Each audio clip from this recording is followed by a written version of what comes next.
Sa ibang balita, pag-aaralan ng COMELEC ang posibilidad na isulong ang pag-amyenda sa Omnibus Election Code.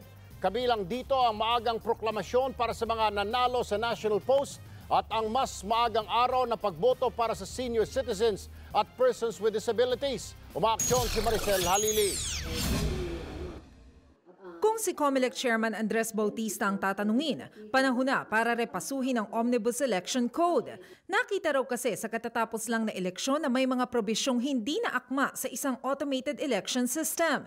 Isa na rito ay ang ladderized system kung saan kailangan tapusin muna ang canvassing sa munisipyo at provincial level bago maiproklama ang nanalo sa national positions gaya ng senador. Ito'y kahit pa alam na ng publiko kung sino-sino ang nanalo base sa transparency server na ipinapakita ng PPCRV. Dahil dito, magsasagawa ang COMELEC ng strategic planning sa Hulyo. To think, ano yung ginawa namin tama? At ano naman yung pwede pang pabutihin? At habang fresh pa sa mga isip ng mga tao. Mas maigi rin daw kung isasama sa early voting ang senior citizens at persons with disability.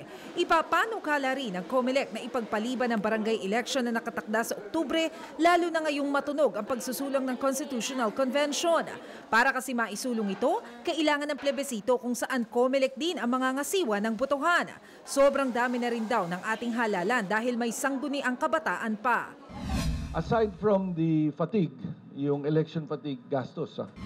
Pero pagmamalaki ng COMELEC, mas maayos ang eleksyon ngayon kumpara ng 2010 at 2013 elections. Bukod sa mas mataas na voter turnout, mas kaunti rin daw ang bilang ng nagkaaberyang vote counting machines. Sa kabila nito, may mga reklamo pa rin tinatanggap ang COMELEC. Ang grupong Mata sa Balota gusto raw ipa-impeach ang mga opisyal ng COMELEC. Hindi raw kasi nito inaksyonan ng mga umano'y irregularidad at aligasyon ng pandaraya, gaya ng pag-hack sa COMELEC database at ang pagpapalit ng script sa kanilang transparency server. Ang ebidensya po ay pinadala rin sa amin ng mga Pilipinong may malasakit sa ating pagpapatupad sa isang malinis na halalan. Kami po ay naniniwala na itong pag malinis po ang halalan, magkakaroon po tayo ng malinis na gobyerno.